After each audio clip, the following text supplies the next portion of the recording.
अस्सलाम वालेकुम व्यूअर्स, आप सबको एक दफ़ा फिर मेरे यूट्यूब चैनल में खुशामदीद।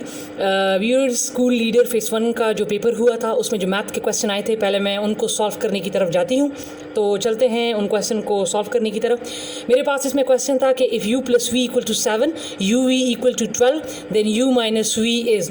हमारे पास कुछ वैल्यूज़ गिवन हैं, जबकि हमने u - v फाइंड करना है। हमारे पास यहाँ पर एक फार्मूला है u + v का whole square minus u - v का whole square equal to 4uv। असल में ये जो जनरल फार्मूला इसका ए बी में है, लेकिन चूँकि यहाँ पर uv यूज़ हुआ है तो लिहाजा मैंने इसको uv फार्मूले से खोला है। ठीक है, तो अब मेरे पास u + v किसके बराबर है 7, तो इसमें मैं पुट कर लेती हूँ 7 का whole square minus u - v मेरे पास नहीं है तो लिहाजा इसको मैं एज इट इज़ लिख लेती हूँ। और uv मेरे पास किसके बराबर है 12, तो 4 एज इट इज़, uv बराबर है 12 के, तो इसकी जगह पे मैंने 12 पुट कर लिया। अब 7 को 2 टाइम्स खोले तो 49 माइनस u - v का whole square as it is equal to, इसको इसके साथ मल्टीप्लाई करें तो ये आ जाएगा 48। अब 49 को अपनी जगह पे रखें, 48 को इधर ले आएँ तो ये प्लस है, तो जब ये साइड पे आएगा तो माइनस हो जाएगा, इक्वल टू ये माइनस u - v है, तो जब ये उस साइड पे जाएगा तो ये हो जाएगा u - v का होल स्क्वायर।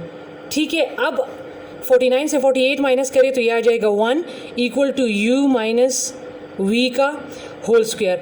अब हमने चूँकि u - v की वैल्यू फाइंड करनी है, u - v का होल स्क्वायर का फाइंड नहीं करना, लिहाजा मैंने इस स्क्वायर को ख़त्म करना है। तो हम क्या कर लेंगे, दोनों साइड पे स्क्वायर रूट ले लेंगे, क्योंकि एक साइड पे तो हम ले नहीं सकते, अगर एक पे लेंगे तो दूसरी साइड पर भी मस्ट लेंगे।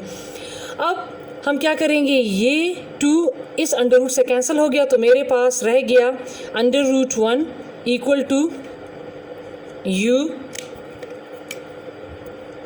- v। देखिए, अब अगर MCQs में हमारे पास √1 होता तो फिर इसका आंसर ये बनता। अब अगर √1 की वैल्यू आप फाइंड करें तो आपके पास √1 की वैल्यू 1 आती है। तो अगर आपके पास MCQs में 1 होता, u - v की वैल्यू 1 होती, तो ये भी, अगर ये होती तो ये आंसर होता, अगर ये वैल्यू होती तो ये आंसर आ जाता। लेकिन चूंकि इन्होंने प्लस माइनस दिया है, तो जब भी हम वैल्यू को अंडर रूट से बाहर निकालते हैं तो इसका मतलब है कि हमारे पास वैल्यू जो है वो प्लस में भी हो सकती है और माइनस में भी हो सकती है। तो इसके साथ हम दोनों साइन लगाते हैं, तो लिहाजा इसका जो करेक्ट आंसर है वो है +-1। जी तो व्यूअर्स, अब इसमें मेरे पास नेक्स्ट क्वेश्चन था कि सिंप्लीफाई -5 का होल स्क्वायर मल्टीप्लाई -5 का क्यूब। हमारे पास ये एक्सपोनेंट वाले चैप्टर से दिया है। ठीक है, आई थिंक ये क्लास 8 से दिया है। तो इसमें क्या है कि हमारे पास एक रूल है कि जब भी हमारे पास बेस सेम होता है, -5 जो है ये बेस हैं, और जबकि ये एक्सपोनेंट ये जो है ये 2 और 3 जो है ये एक्सपोनेंट है। ठीक है, तो हमारे पास रूल है कि जब भी हमारे पास बेस सेम होता है तो पावर इसके क्या होते हैं, प्लस। तो जो हमारे पास बेस सेम है उसको हम एक मरतबा लिख लेंगे, और ये जो पावर है इसको हम क्या कर लेंगे, प्लस कर लेंगे। तो ये मेरे पास आ जाएगा -5, और ये 2 + 3 ये मेरे पास आ जाएगा 5। अब जब आप 5 को 5 टाइम मल्टीप्लाई करेंगे तो ये आपके पास आ जाएगा 3125। अब इस 5 के साथ, बेस के साथ क्या है, माइनस, तो लिहाजा आपने देखना है पावर को। अगर पावर इवन है तो फिर तो यहाँ पर मैं ये माइनस जो है ये प्लस बन जाता, लेकिन चूंकि 5 जो है वो ऑड है तो लिहाजा जो अंदर वाला माइनस होगा वो फिर आंसर के साथ भी आएगा। सो द आंसर इज़ -3125। अच्छा, तो व्यूअर्स, इसमें मेरे पास नेक्स्ट क्वेश्चन है कि log 6 - log 2 किसके बराबर है। तो मैंने ये फार्मूला जो है log वाला, कुछ फार्मूले थे, ये इसको मैं बहुत डिटेल में करवा चुकी हूँ कि इसका मैं प्रूफ डिटेल में करवा चुकी हूँ। तो हमारे पास जब भी 2 लॉग के बीच में, इसका जनरल फार्मूला मैं लिख लेती हूँ log m - log n। ये जनरल फार्मूला है, ये हमारे पास बराबर होता है log, जब भी 2 लॉग के दरमियान माइनस होता है तो उसको फिर हम किस में लिखते हैं, डिवीजन में। इसको मैं प्रूफ कर चुकी हूँ कि ये इसके बराबर कैसे आया है। ठीक है, तो ये मेरे पास जनरल फार्मूला है। अब इसी को मैं इसमें अप्लाई कर देती हूँ, तो log m मेरे पास क्या हो गया, ये log 6 हो गया। log n मेरे पास क्या हो गया, ये हो गया log 2 equal to log m की वैल्यू क्या है 6 और n की वैल्यू क्या है 2। m की वैल्यू है 6, 2 1 time 2, 2 3 time 6, so the answer is log 3। जी तो व्यूअर, इसमें मेरे पास नेक्स्ट क्वेश्चन था कि a car uses 20 litres of petrol to cover distance of 150 kilometre, how many litres are required for 320 kilometre distance to covered. Simple in short बताया है कि अगर 150 किलोमीटर डिस्टेंस ट्रैवल करने के लिए एक गाड़ी जो है वो 20 लीटर पेट्रोल इस्तेमाल करती है, तो बताएं हाउ मैनी लीटर्स, कितने लीटर पेट्रोल वो यूज़ करेगी 320 किलोमीटर डिस्टेंस के लिए। तो मैंने एक साइड पे लीटर लिख लिया, दूसरी साइड पे डिस्टेंस।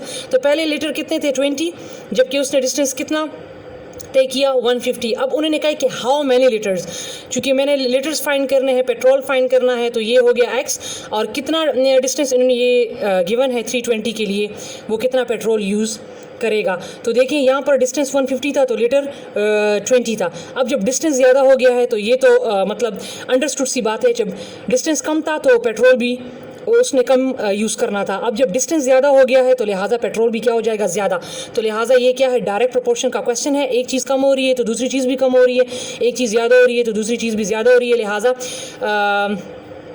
टेल टू हेड वाला रूल अप्लाई करें। x by 20 equal to 320 by 150। अब इसकी क्रॉस मल्टीप्लिकेशन कर लें तो ये आ जाएगा 150x equal to 320 multiply by 20। अब x को फाइंड करना है तो लिहाजा 320 मल्टीप्लाई 20 एज इट इज़, और 150 जो है वो यहाँ पर मल्टीप्लाई हो रहा है। जब दूसरी साइड पे जाएगा तो क्या हो जाएगा, डिवाइड हो जाएगा। 0 को 0 से काट दें, ठीक है। अब ये बच गया, 320 को 2 से मल्टीप्लाई करें तो आ जाएगा 640, 15 पे डिवाइड करें तो इसका जो आंसर है आपके पास आ जाएगा 42.666 समथिंग। लेकिन इसको अब अगर आप राउंड ऑफ करें तो ये आपके पास आ जाएगा 42.67। कैसे, इन्होंने इस डिजिट को देखा है, ये हमारे पास क्या है 6, तो जब डिजिट जो है वो 5 से ग्रेटर होता है या 5 के बराबर होता है तो इसके साथ वाले डिजिट के साथ हम क्या कर देते हैं, 1 ऐड कर देते हैं। तो चूंकि ये 6 जो है ये 5 से ग्रेटर है तो लिहाजा मैंने क्या किया कि इस 6 के साथ इन्होंने क्या किया है कि 1 को ऐड कर लिया, तो ये आ जाएगा 7। तो इसका जो करेक्ट ऑप्शन था वो है 42.67।